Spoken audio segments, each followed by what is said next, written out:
volvemos a pensar juntos en esta circunstancia, extraordinaria circunstancia de la enseñanza del apóstol en la carta a los Gálatas, que nos trae la esencia del Evangelio, pero también la circunstancia de esa esencia del Evangelio que hemos recibido, y es una circunstancia muy complicada y en muchos casos chocante.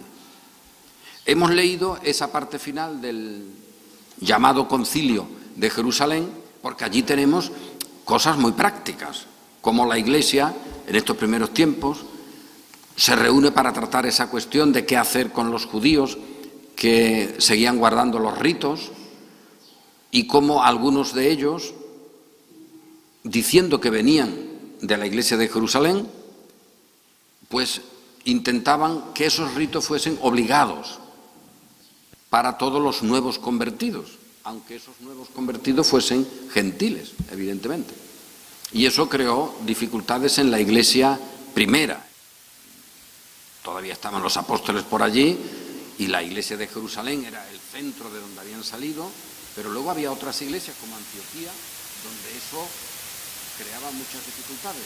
Y de ahí sale el que propongan que Bernabé y otros, que Pablo y otros vayan allí también, como por supuesto Bernabé, a la iglesia en Jerusalén, se reúnen y tratan esta cuestión. Y después de mucha discusión, se dice, o sea que allí se discutía pero no pasaba nada, y después de mucha discusión sacan la siguiente conclusión: mira, pues que los gentiles, evidentemente los gentiles que estén con los judíos, no el gentil suelto que está en su casa, sino los que estén en contacto con los judíos, que se abstengan de algunas cosas que los judíos todavía no tienen rota esa conexión cultural con suficiencia para que no consideren eso como una ofensa grave a su propia fe. Aunque su fe sea igual que la de los gentiles, igual que la de los no judíos, pero ellos la entienden todavía con unos vestidos, con unos elementos culturales que no han sabido todavía diferenciar, y que cuando venga un judío que está en medio de otros, pues lo contemplan como alguien que tiene que conservar todavía esas cosas fundamentales de su judaísmo, porque si no perdería su condición de creyente, aunque creyera en Cristo. O sea que ahí había un problema que luego también se repite en la historia, unir cosas que son de tipo cultural y de costumbre a la fe, y hacer el discurso de que si no se tiene eso cultural, la fe no está bien. Incluso se ha podido perder. De eso vamos a hablar hoy también un poquito. Esa situación que la carta a los Gálatas la expresa claramente, pero que claramente en la historia se ve su dificultad, luego para llevarla a la práctica. Allí ocurría que los gentiles entendiesen, es lo que se les pide en esa carta, entender que hay asuntos que para un hermano cristiano judío es de tal envergadura su condición de arraigo cultural, que pensaría que hacer algo diferente, como por ejemplo comer sangre, algunos otros asuntos así, que eso era tan grave que quien lo hiciera no participaba de su propia fe, y por lo tanto era imposible tener comunión con alguien que, por mucho que dijera que creyera en Cristo, siendo gentil, podía comerlo, y que comiera luego algunas cosas de las que los judíos consideraban como una grave ofensa. Por lo tanto, se dice a los gentiles, para que haya una buena armonía, que se abstengan de algunas cosas fundamentales en el sentido cultural. Y eso es un consejo, no es un mandamiento para nosotros cuando no estemos al lado de un judío, eso es evidente, pero es un consejo. Incluso la parte final de la carta ya es descriptiva. Si hacéis eso, bien, pasadlo bien, es decir, es una recomendación. Y esa recomendación la lleva el apóstol y otros, como hemos leído antes, pues por las iglesias. Incluso de Jerusalén envían allí a la primera iglesia, enorme y potente iglesia de Antioquía, que era de donde había salido esa decisión de llevar allí el tema a Jerusalén y que se discutiera. Después vuelven, lógicamente, a la iglesia de donde provenían. Y habían enviado con ellos pues a algunos hermanos de Jerusalén que eran gente de autoridad, gente que eran de confianza. Y algunos también se dice, como eran profetas, pues con estas palabras consolaron allí a los hermanos de Antioquía durante muchos días. Consolaron. ¿Por qué? Porque realmente era una consolación entender bien que ya las costumbres y los ritos de la condición judía no estaban sobre los nuevos convertidos, no estaban sobre el cristianismo, para entendernos. Y eso era una liberación.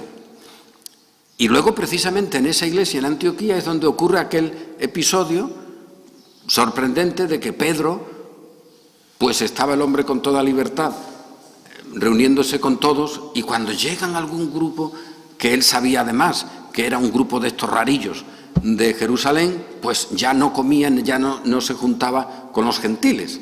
Y de esa hipocresía participaron muchos, incluso Bernabé. Y por eso se nos dice que Pablo tuvo que reprender a Pedro cara a cara. Anda que en la historia del papado no hay arreglos de ese episodio. Porque claro, si papa hubiera, ese era Pedro. Y el bueno de Pablo, al principio, en la historia de la iglesia cristiana, se lo colocaba por delante de Pedro, en muchos casos junto a Pedro. Y la iglesia de Roma nace con Pedro y Pablo. Al final Pablo se va quedando a un lado y queda Pedro. Pero al principio no era así. Pero la iglesia de Roma ha tenido que hacer encaje de bolillos para tratar esa cuestión de cómo el Papa Pedro produjo una situación desastrosa para la iglesia y Pablo lo reprendió públicamente porque era de reprender, con lo cual se admitiría que a un papa se le puede reprender públicamente cuando sea de reprender. Y si ese término, ser de reprender, depende no del papa, pues entonces la autoridad suprema no sería el papa. Eso es un lío para la iglesia de Roma, porque demostraría que la autoridad con la cual se puede reprender incluso a un papa es una autoridad que está fuera del papa. Pero eso para la iglesia de Roma, ya digo, es un lío. Y ese episodio curioso de la reprensión de Pedro o de Pablo a Pedro en aquel contexto, pues es un lío teológico para que el papa siga siendo papa y que sin embargo el bueno de Pablo haga uso de una autoridad que no sería la papal en este caso, y que esa autoridad existe en la iglesia por encima del papa. Un lío para ellos, para nosotros no, evidentemente, porque ahí está la Escritura como nuestra autoridad y el Espíritu Santo también, que nos guía con ella para que nuestras obras sean conforme a la Escritura, conforme a la verdad. Pero el episodio está ahí y nos demuestra que la situación es bastante liosa, que no es fácil. Eso de que en el cristianismo cualquier cosa se soluciona con dos frasecitas, eso es falso. Las cosas realmente en el cristianismo no son fáciles. Uno no tiene un libro de instrucciones para que todo funcione de una manera. Eso ya la Iglesia de Roma lo ha hecho. Bueno, tú te metes en la procesión, te pones donde te den el cirio y ya eres feliz y ya has cumplido. Pero la vida cristiana no es eso. La vida cristiana son decisiones, complicaciones, responsabilidad. Incluso el domingo pasado leímos un texto de la institución donde, hablando de leyes que pueden ser válidas porque están basadas en la equidad, pueden ser diferentes, decía Calvino, y yo creo que eso es muy legítimo y válido, pueden ser diferentes de una nación a otra y sin embargo ser verdaderas, ser leyes según la justicia y la equidad, y sin embargo son diferentes.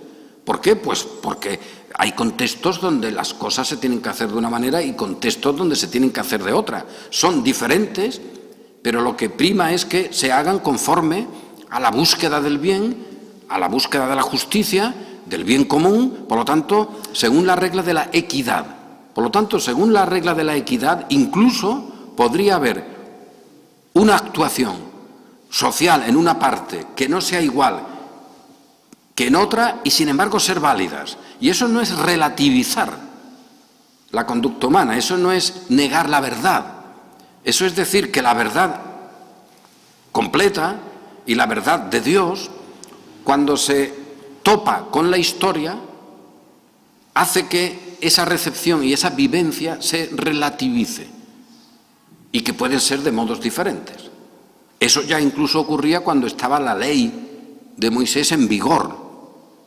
Y se dice en los evangelios, ¿os acordáis de David? Pues él comió, y los que iban con él, de algo que era ritualmente prohibido, terminantemente prohibido. Uno por las buenas no podía hacerlo, pero en esa circunstancia sí fue correcto. Y se pone como ejemplo, cuando todavía estaban los rituales, pues fuera de los rituales todavía con más razón. Pero el hecho es que en Galacia y en poco tiempo, cuando se habían recibido estas cartas, es decir, cuando esto se había tratado, que no es un asunto que le viniera a las iglesias allí, a los creyentes, como una cosa extraordinaria y nueva, sino que aquello ya se había tratado. Es más, el apóstol había estado por allí, y por eso leí antes ese episodio inmediato a la historia de la recepción de esa carta de Jerusalén en Antioquía, y cómo luego decide Pablo y Bernabé ir a visitar a los hermanos, a ver cómo estaban, que eso es sorprendente. Vamos a ver a esas iglesias que hemos fundado, a ver qué tal les va. Hay una vida tan natural en el espíritu, tan normal, que cuando luego vemos la historia del cristianismo, la vemos que la enreda toda. Una cosa natural. No pasa nada. Ellos no tenían una especie de grabador allí permanente, una especie de dron contemplando a los hermanos, tranquilos. Hemos puesto allí todo lo que hay que poner, la predicación, hemos organizado esas iglesias y nos vamos, sin agobios. Es decir, el apóstol no se quita de en medio, él dice, bueno, yo todas las iglesias para mí son un peso que tengo sobre mi espalda, vale, claro que sí, pero eso no le agobiaba como para decir qué pasará en esa iglesia cuando yo me vaya. No, allí está el Espíritu, hijo, y están los hermanos, y está la iglesia, que es a final de cuentas la que recibe la bendición del Señor, por mano tuya que la has fundado, vale, pero no hay problema. Y eso es muy ilustrativo, muy pedagógico para también que en la historia del cristianismo se desprenda uno de algunas actitudes que hasta el día de hoy piensan que si no están ellos y su organización, la iglesia se evapora. No, la iglesia está ahí guardada por el Señor. Pero ellos efectivamente pues también tienen ese plan, vamos a visitarlas. Y en eso ocurre esa diferencia de opinión entre Bernabé y Pablo, hasta el punto de que uno no quiere llevar a otro colaborador, total, que al final uno termina para Chipre y otro termina para otra parte con la bendición de la iglesia. Y en ese proceso, pues se dice que había allí un joven, un creyente muy reconocido por la comunidad, que esto es algo importante. La comunidad que había allí, la iglesia, aquel entorno, pues reconocía a aquel hombre, a un tal Timoteo, que luego recibe cartas del apóstol. Y ese, pues, quiso el apóstol que fuera con él, que colaborara con él, pero se sabía que era de madre judía, y también podemos decir de abuela, que le había instruido en las leyes del Señor desde chiquitillo, y de padre griego, de padre gentil, y no estaba circuncidado. Y resulta que Pablo va y lo circuncida. Y esto no en secreto, sino como un acto con publicidad, digamos. Es decir, no es que el hombre lo hiciera allí en medio de la plaza, que eso no está para hacerse en medio de la plaza, en todo caso un bautismo, pero una circuncisión tampoco es plan.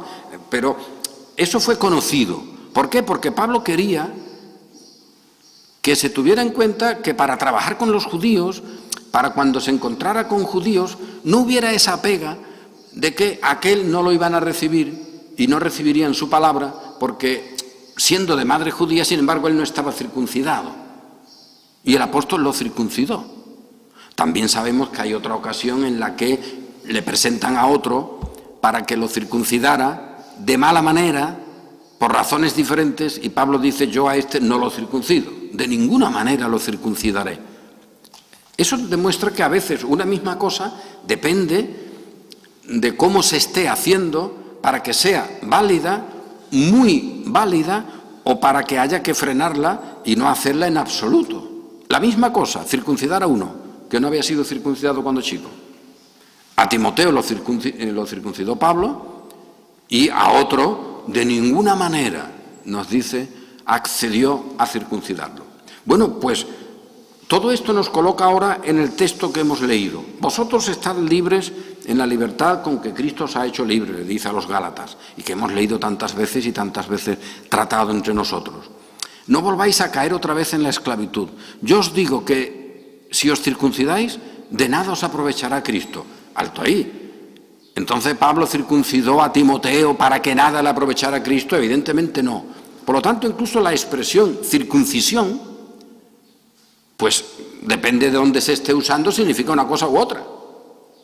No quiero ni decir el nombre que usaba en la literatura castellana y que usó Casedoro de Reina en la Biblia del Oso para hablar de circuncisión o incircuncisión, porque suena un poco curioso, ¿no? Simplemente lo digo ahí por si alguno luego lo quiere recordar y lo pregunta. Pero Casedoro de Reina en la Biblia del Oso, cuando habla de estos términos, en la Carta a los Romanos, por ejemplo, ¿cómo estaba en la circuncisión? No, en la incircuncisión, hablando de Abraham. Pues ahí emplea un término que en aquella época, y además, según el castellano, es muy correcto, pero luego en el lenguaje normal es un poco, un poco frivolón, ¿no? De todas maneras, ahí queda, simplemente lo comento.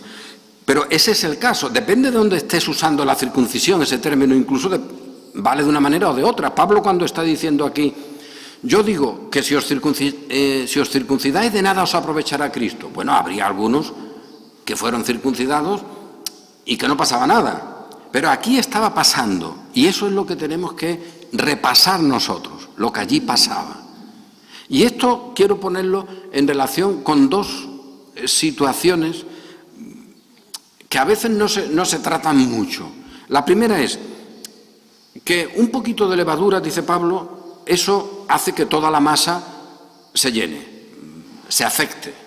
No es, por lo tanto, un botón que cae y que puede ser sostenido aparte. No es una especie de quiste ahí aislado que en una masa se queda autónomo, se queda ahí por su propia vida y queda aislado. Dice, lo que está pasando no es eso. Otras cosas en la vida cristiana sí son esas cosas. Es decir, algo que uno pueda tener cultural, de un sitio, de otro. Si tú lo tienes, bueno, pues tenlo para ti y ya está. Tú tienes tu botoncito, pues quédate con él. Pero lo que estaba ocurriendo allí era más grave. No era un asunto de un bloque que tenía ahí un límite y que tú lo pusieras donde lo pusieras se quedaba quieto. No, es como la levadura. Dice, es que aunque caiga un poquito, eso realmente lo que produce luego es que toda la masa sea leudada. Hay ahí un poder de colocación de eso en todas partes. Por lo tanto, eso no es un tema menor. Lo que estáis haciendo no es la costumbre de un judío que la podía tener en su casa. Algo pasaba allí y eso hay que tenerlo en cuenta. Y eso es lo válido también para nosotros hoy. En el cristianismo evangélico, cuidado, que hay cosas que pueden ser tratadas simplemente como decir, oye, ¿tú qué quieres hacer en tu iglesia?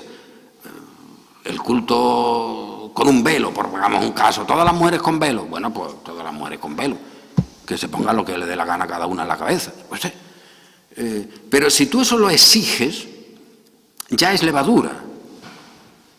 Si no lo exiges, es un velo, es un botón. Es un trocito que está ahí y que a ti te gusta, pues quédatelo tú. Pero si tú lo exiges como elemento de fe, como parte de la expresión de la fe de la Iglesia, o lo que sería peor, de la santidad que crece, entonces, amigo mío, eso es levadura. Y ya no estamos hablando de lo mismo. Si tú quieres ponerte una ropa, póntela. Me gustará más o menos.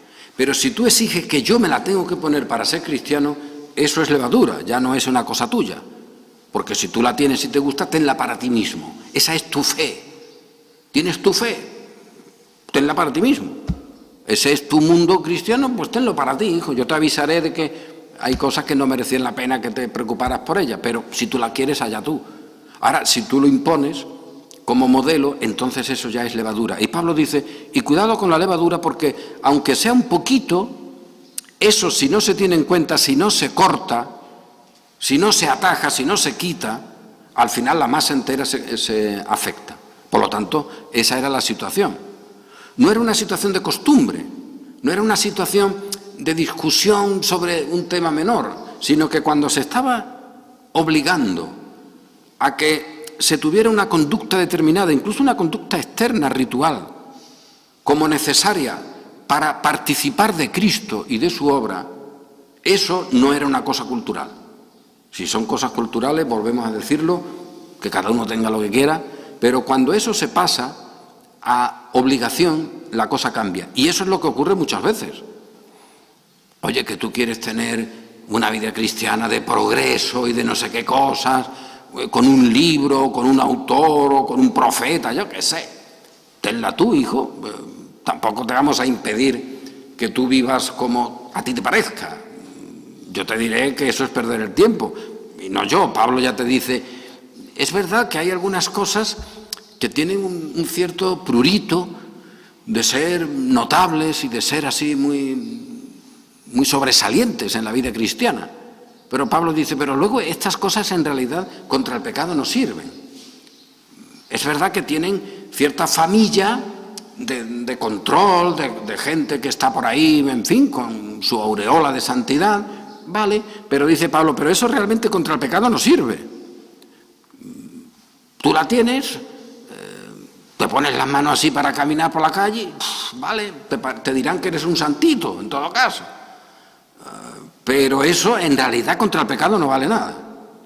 Y eso hay que recordarlo. Entonces a los hermanos que tengan sus costumbres como bandera, uno se le puede decir qué bandera más bonita, hijo, pero recuerda, eso contra el pecado no afecta nada, no sirve. Es decir, que tú no puedes ni rozar nada del pecado. La fuerza del pecado no se quita con eso, ni se modifica. Tonterías. Ahora, ¿a ti te gusta esa banderita? Pues mira, llévatela.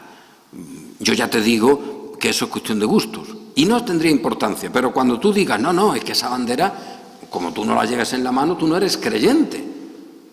O no eres santo. O estás en contra de la verdad. Y en contra de Cristo. Pues entonces ya te diríamos, eso es levadura y hay que cortarlo. Y tanto es así que el apóstol dice, los que os están perturbando, los que os están desviando, que él avisa, y eso siempre es bueno. Yo no creo que estéis todos desviados. Os escribo esta carta como una advertencia, veo el peligro, pero yo espero que no estéis en esa condición, que esa condición sea la que yo propongo, en la cual está el que niega la obra perfecta de Cristo, y para que sea válida le tiene que arrimar algo, pero yo espero de vosotros que no estéis así. Ahora, algunos de los que están ahí con vosotros, de los que os perturban, esos sí están así. Pablo no está diciendo, bueno, estos que son ignorantes. A veces puede ocurrir que una predicación o un predicador, por ignorancia, te diga algo. Y el apóstol, ante una situación así, ¿qué diría? Pues mira, vamos a reunirnos y hablamos. Por parte de la propia Iglesia.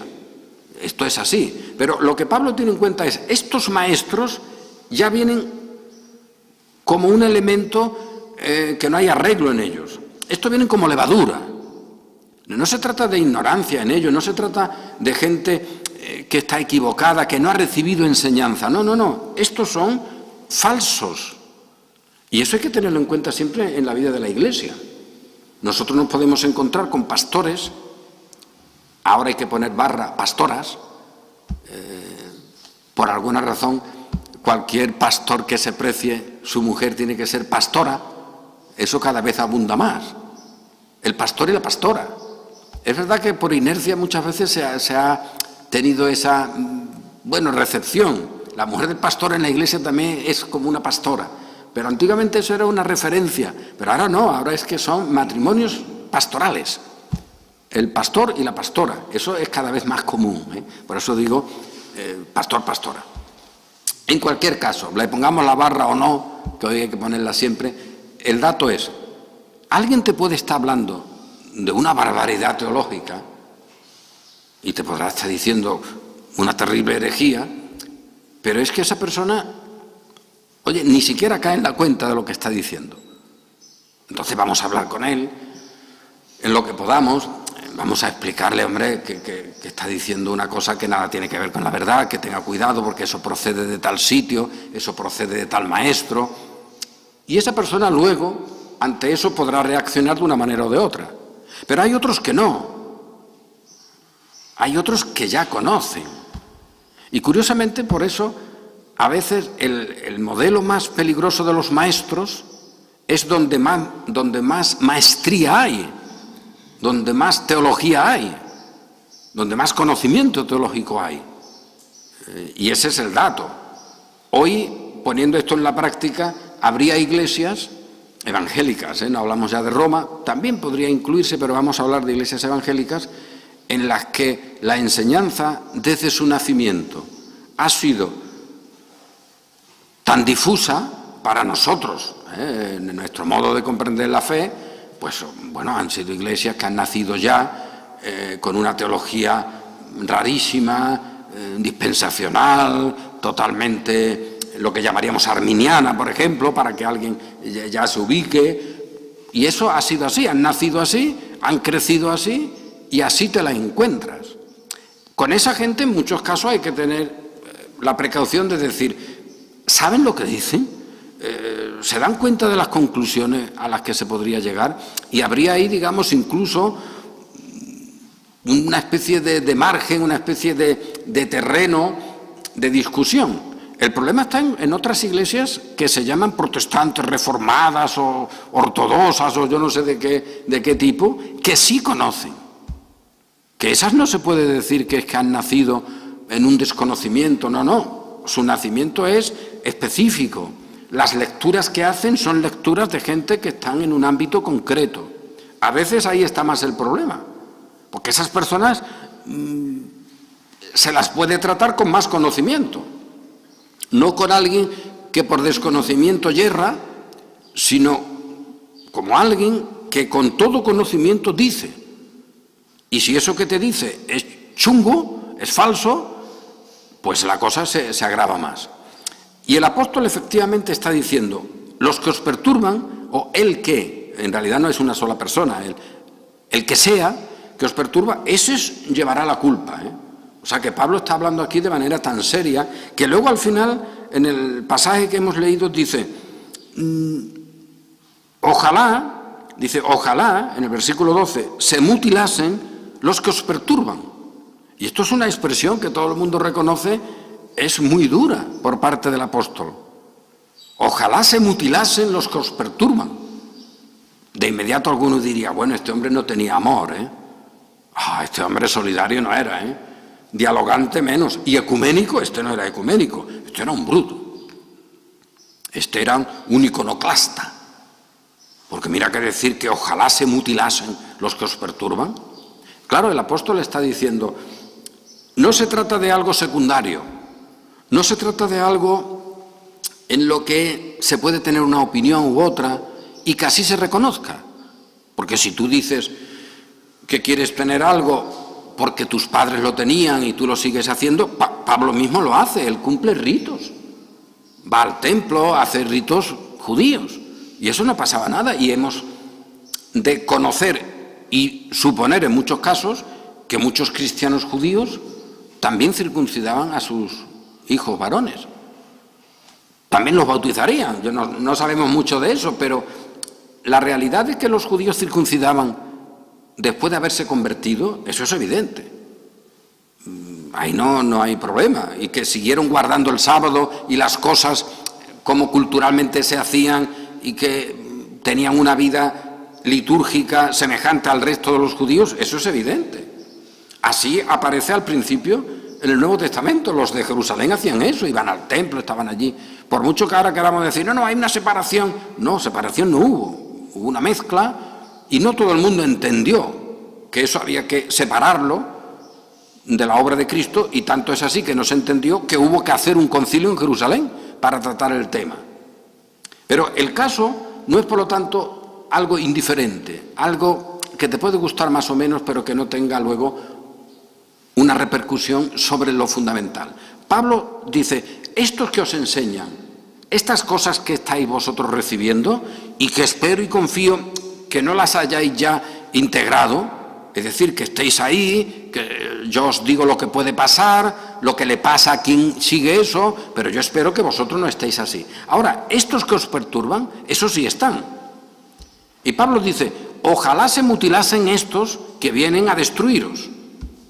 Y claro, en el lenguaje melifluo actual eso parece que no vale. Y encima lo que dice Pablo básicamente es, estos que quieren tanto la circuncisión como un rito, pues que hagan, ya que les gusta eso y que lo consideran tan válido, que hagan más o menos, a lo brutillo se podría decir, que hagan como los sacerdotes paganos, que ellos no se circuncidan. Dicho de una manera o de otra, se la cortan, vamos. Es decir, que ellos se masculan totalmente, ¡clac!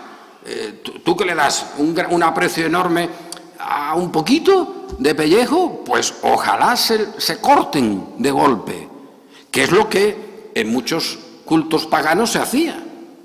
Y lo que Pablo está diciendo es, si esto le dan tanto valor, pues estos tendrían más valor, porque estos se han cortado entero, vamos, estos se han quitado de en medio su virilidad. Pues ojalá se corten enteros, dice Pablo, los que os perturban. Ese es el modelo, pensando en el hecho físico o pensando en decir, estos que os presentan estas cositas así que parecen tan buenas, en realidad están haciendo lo mismo que los sacerdotes paganos, poniendo el control, poniendo la acción sobre su propia existencia, y eso luego el catolicismo romano es seguidor total de esos sacerdotes paganos. De una manera física no, pero de una manera real sí, donde el valor está en el dominio de ese aspecto sexual, etcétera, y aquellos sacerdotes a lo bruto pues hacían eso. Y Pablo dice, estos son más claros, estos que os perturban en realidad son igual que estos sacerdotes, aunque vosotros no lo veáis. Y eso es de lo que se trata. Y ahora el apóstol, en medio de esas dos circunstancias, dice, y yo, hermanos, y aquí nos paramos un momentito, y yo, hermanos, si aún predico la circuncisión, ¿por qué padezco persecución todavía? En tal caso se ha quitado el tropiezo de la cruz. Y luego dice, ojalá se mutilasen los que os perturban. Y es curioso que sobre este versículo 11 los comentaristas de la carta a los Gálatas no abundan mucho. Parece que es un texto incómodo que está por ahí y algunos sacan algunas conclusiones un poco rarillas, pero de verdad que es un texto un poco extraño, porque Pablo está diciendo, y yo, hermanos, si aún predico la circuncisión, y el primer planteamiento es, ¿esto es verdad? ¿O Pablo lo está diciendo de una manera irónica, de una manera retórica? Y habría que leer, hermanos, si yo aún predicara la circuncisión, cuando él dice, si predico la circuncisión, en realidad hemos de pensar, pero él no la está predicando realmente. Pero lo que te dice es, si yo la predicara, ¿por qué padezco persecución? Eso mucho sentido no tiene, realmente. Aunque algunos te presentan eso así. Es, por lo tanto, un texto un poco rarito, en el sentido de encaje. Pero lo que el apóstol está diciendo, realmente, creo, por lo que ha hecho, y por eso hemos leído ese texto donde Pablo lleva las cartas de la decisión que se tomó en Jerusalén y donde él mismo circuncida a Timoteo. Lo que Pablo está diciendo, vamos a ver, ¿qué es lo que me puede acusar a mí o de lo que me puede acusar un judío que yo no respeto las tradiciones de los judíos? Yo predico la circuncisión en ese sentido. Yo predico que las tradiciones de los judíos se cumplan. Nadie puede culpar a Pablo de decir que los judíos no se circunciden. Eso no lo ha hecho nunca. Que no cumplan los votos, él mismo cumplió. hay unos ritos del judaísmo que Pablo mismo cumplía. Por lo tanto, lo que Pablo está diciendo es, cuando yo he llegado a una ciudad, y se pueden poner muchos ejemplos, tantos que en el libro de los Hechos, por la suma de ellos, hemos de prever que eran simplemente un indicador y que lo que pasa en esas ciudades donde el autor, Lucas, nos cuenta en el libro de los Hechos que le pasó a Pablo y a sus colaboradores, iban a la sinagoga, allí estuvieron, al final terminaban mal. Unas veces apedreados, otras veces los judíos envidiosos movieron a la ciudad y a las autoridades y lo echaron, y a los que creyeron les dieron hasta en el cielo de la boca. En fin, eso es continuo. Y Pablo tiene que decir, estos judíos que mataron al Señor y a nosotros nos persiguen en todas partes. De eso es de lo que está hablando el apóstol. Esa persecución, dice él, ¿por qué viene contra mí? La persecución que yo recibo de los judíos, ¿hay alguien que pueda demostrarme que nace en que yo estoy quitando los ritos? No, no viene por eso. Porque de otra manera, en tal caso, se ha quitado el tropiezo de la cruz. Es decir, si la persecución que yo sufro, alguien la quiere argumentar y la quiere presentar como que la razón es que yo estoy impidiendo que un judío haga con su judaísmo como él quiera, eso es falso. Y si yo la estuviera recibiendo esa persecución, por eso la cruz de Cristo no tendría ahí nada que ver. Eso es lo que el apóstol le está diciendo. Y le está diciendo a los demás, atended, cuando a mí me han perseguido, no me han perseguido porque yo haya querido quitar las costumbres judías, que esas yo las he dejado para que quien la quiera conservar, que las conserve. A mí se me ha perseguido por la cruz de Cristo. Ese es el dato. Porque si la persecución hubiera sido por la otra causa, y de hecho había judíos que han sido perseguidos por esa causa, por su judaísmo. Pensad un momento, la persecución sobre los judíos en Europa y en España y en Sevilla mismo vino por sus costumbres, por su judaísmo, no por la cruz de Cristo. Eso es evidente, fueron perseguidos, juzguemos eso como queramos, no debió hacerse, pero ellos no eran perseguidos por la cruz de Cristo. Entonces Pablo lo que está diciendo es, a mí no me están persiguiendo los judíos porque yo quite su judaísmo, porque yo quite sus ritos. A mí me persiguen por la cruz de Cristo. Y esto, fijaos, nos trae al presente. ¿Por qué se rechaza esa doctrina que nosotros, y podemos decirlo así, a boca llena y con un buen grito, que nosotros predicamos? ¿Por qué se persigue? Hombre, de momento no es que te apedreen, nadie, no pasa nada. En otros lugares a lo mejor. Pero eso se persigue, eso no se reconoce. ¿Por qué? ¿Porque quitamos costumbres? Ya lo decimos, si uno quiere tenerlas, que las tenga. No es por eso. No se trata de eso, se trata de la cruz de Cristo. Por lo tanto, ahí es donde hemos de entrar, en ese plano que el apóstol incorpora en medio de esas dos declaraciones tremendas. Un poco de levadura leuda toda la masa, y el que os perturba, cualquiera que sea, llevará la sentencia. Y luego, ojalá se mutilen los que os perturban. Y en medio de eso, dice esta frase, que puede parecer un poco extraña, pero que esencialmente es esto. En medio de eso lo que se está diciendo es, a mí se me está persiguiendo, no se quiere lo que yo digo, pero no porque yo esté diciendo que las costumbres no se cumplan. Esa no es la razón. La razón es la cruz de Cristo. Y si la persecución fuera por esas cosas, la cruz de Cristo no sería el tropiezo. Pero vosotros tropezáis en la cruz de Cristo, no en las costumbres. Y efectivamente, ya digo que eso lo traemos al presente y ahí estamos, y estamos a gusto en esa declaración. A ver, ¿tú por qué rechazas? Porque estamos diciendo, yo qué sé, cualquier cosa de las que las iglesias proponen, que hagáis unos ejercicios de crecimiento, yo qué sé, de la iglesia y que cojáis ahí un maestro y que venga a decir cómo tienen que ser de buenos los maridos y las mujeres. Pues hacedlo.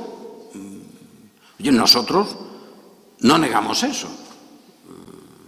Lo queréis hacer, hacedlo. Incluso llegaríamos a decir, oye, ¿tú qué quieres? ¿Cantar de una manera o de otra? Canta. Es más, el domingo, ¿tú qué dices? ¿Que el domingo es el sábado? Ya te explicaré algo de eso, pero si tú lo quieres vivir así, hasta ahí llegaría yo en decirte que no lo vivas. ¿Tú lo quieres vivir así? ¿Tú quieres decir que el domingo es el sábado y que por la mañana no quieres coger un autobús, ahora sí, o no poner la televisión, ahora sí, o no comprarte un pollo hecho, ahora sí? Que eso tiene guasa, ¿eh? Que hace 30 años te comprabas un pollo hecho en una pollería el domingo y te excomulgaban. Y esas mismas iglesias ahora organizan las compras de los pollos.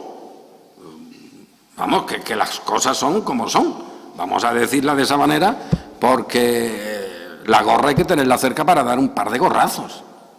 Y con eso te demuestra, oye, si era terrible hace 30 años, ¿cómo ha dejado de ser terrible? Como antes aquello era la santidad y ahora la santidad es precisamente lo mismo que yo, que no era santo, hacía, comprarme un pollito. Sí podía comprarlo, claro. Y cosas de ese tipo. El problema no está en eso. Oye, a nosotros se nos rechaza porque decimos que cada cual haga con su vida lo que mejor quiera, en el sentido cultural, que tú quieres que el domingo, yo qué sé, porque mira que ya eso está raro, ¿eh? Hay países donde todavía, hay lugares donde todavía el domingo como Día del Señor, pues incluso ya mencioné que, por ejemplo, en Holanda, ¿no? En el cinturón bíblico, donde hay allí unos partidos que siempre sacan algún diputado y sindicatos y tal, consiguen que en esos lugares, pues los bancos no tengan activos los cajeros el domingo. ¡Oh, gran cosa! ¿Vale? No pasa nada. Allí, digamos, serían más consecuentes, porque siguen con su tradición, digamos, de siglos atrás, ¿no? Que los trenes no salgan. ¿Alguno no recuerda los terribles sermones que se hacían en Escocia contra los trenes el domingo? Cómo en los púlpitos se tronaba porque el domingo el tren circulaba. Pues mira, nosotros decimos, hijo, sigue tronando. Si tú quieres tronar y no quieres coger el tren, no lo cojas. Por lo tanto, a mí no me culpes de eso, porque yo te dejo a ti que no lo cojas. Hombre, me parecerá una tontería, pero tú no lo cojas. ¿Que tú quieres guardar el rito? Guárdalo. Entonces, ¿la persecución por qué viene? ¿Por eso? No, pero si yo te dejo. Por la cruz de Cristo, amigo mío. Porque es que yo lo que te estoy diciendo es que eso es inútil. Que eso es basura, dice Pablo, cuando tú lo quieres colocar al lado de la cruz. Que lo quieres colocar contigo como parte de tu historia, de tu cultura. Allá los pueblos con la suya. ¿Qué vamos a hacer? ¿Que a ti te gusta? Pues bueno, Pablo ya lo advierte. Incluso hay algunas cosas que tienen cierta familia, de santidad, de cosas innotables, dice Pablo.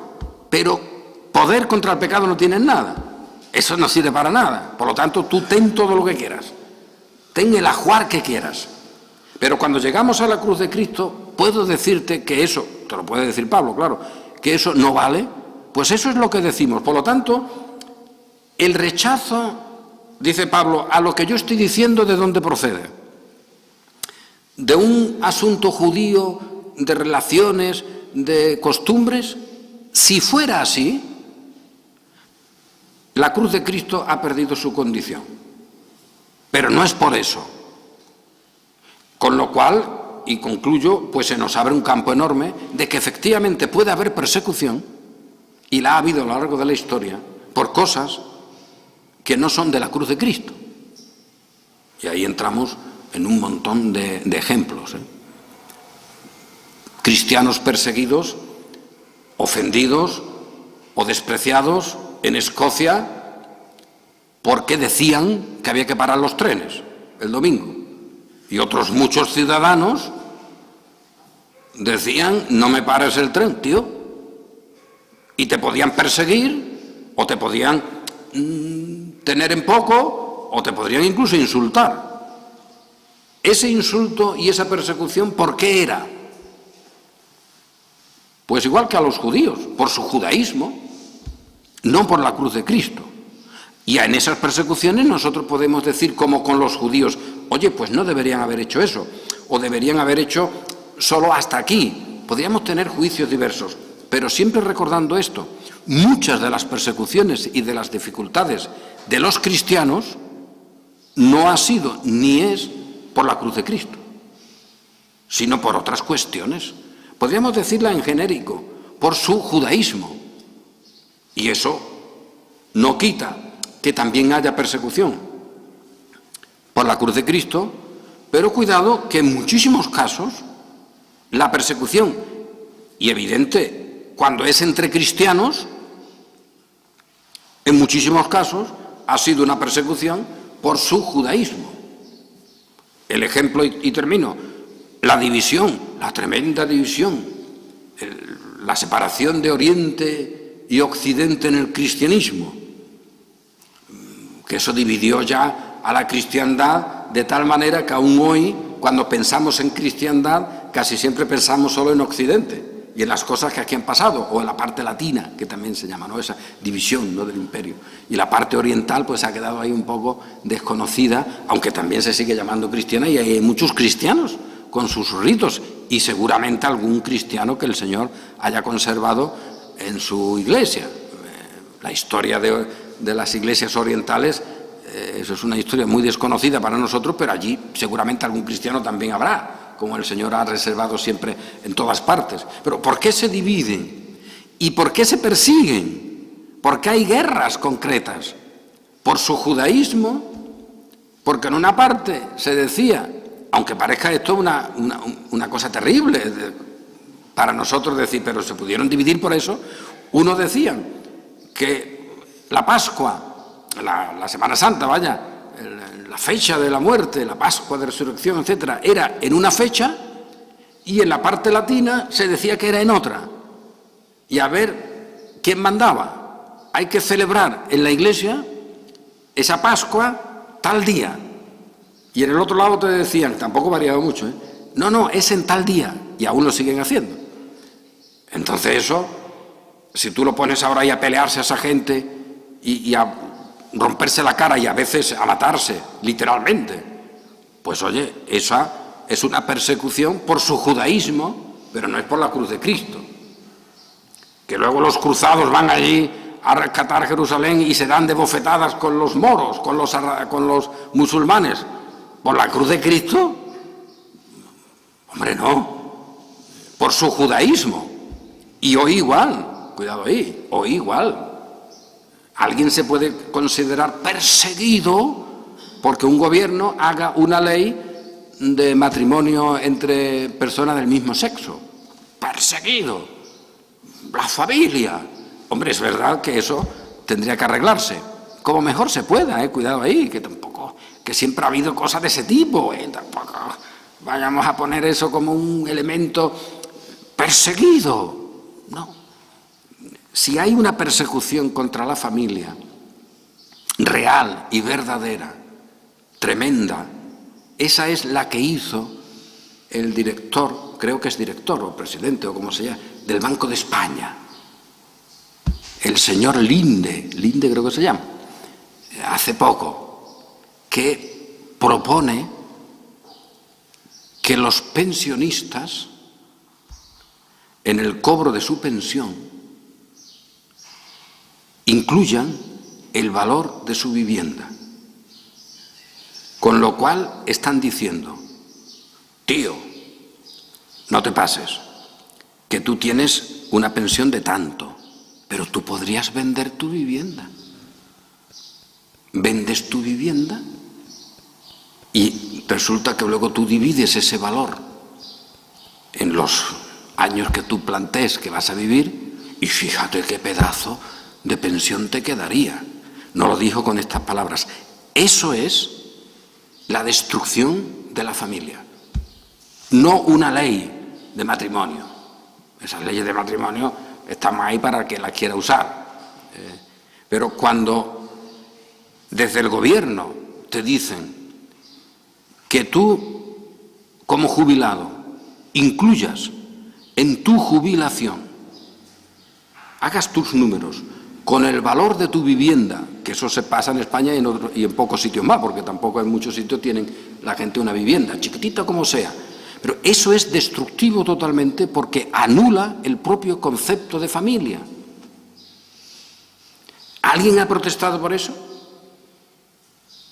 ¿Algún evangélico ha sacado pecho con el obispo de la parroquia de al lado para decir defendamos la familia? Nunca. Pues eso es un ataque directo, incluso atómico, contra la familia, porque se ha querido atomizar al individuo, al abuelito, a la abuelita, y se ha roto su vinculación de familia, de comunidad, para que luego sus hijos tengan la casa que ellos han dejado. Porque esa casa, lo que se les pretende decir es vuestra, no de la familia. Y vosotros tenéis que valorar vuestra pensión con ella. Y que esto no lo entiendan muchos los nuevos gobernantes, porque te pueden hacer que eso funcione así, cuidado ahí. Eso destruye a la familia. Socialmente, como cristianos podemos decir, mira, que a nosotros al final no nos destruís. Por mucho fuego que echéis, por mucho golpe que deis, esto se mantiene. Sí, pero socialmente, si uno quiere defender la familia, pues eso es un ataque atómico, eso es una bomba atómica contra la familia en España. Y pasa desapercibido. Bueno, pasa desapercibido, no por todo el mundo, porque hay gente que ha escrito artículos sobre esa materia, pero eso es una gota en el mar, quien analice esa historia, que por cierto, para dar el nombre, el profesor José Luis Villacañas, ¿no? En un artículo, él se pone las manos en la cabeza de lo que eso supondría para la familia. Es alguien que conoce la Reforma, que conoce el concepto de comunidad, el concepto de mesa, el concepto de familia, el concepto bíblico. Pues eso es un problema. Y las iglesias de rosa encendida contra el no sé qué ley, de moralidad y moralina derramada, achantadas.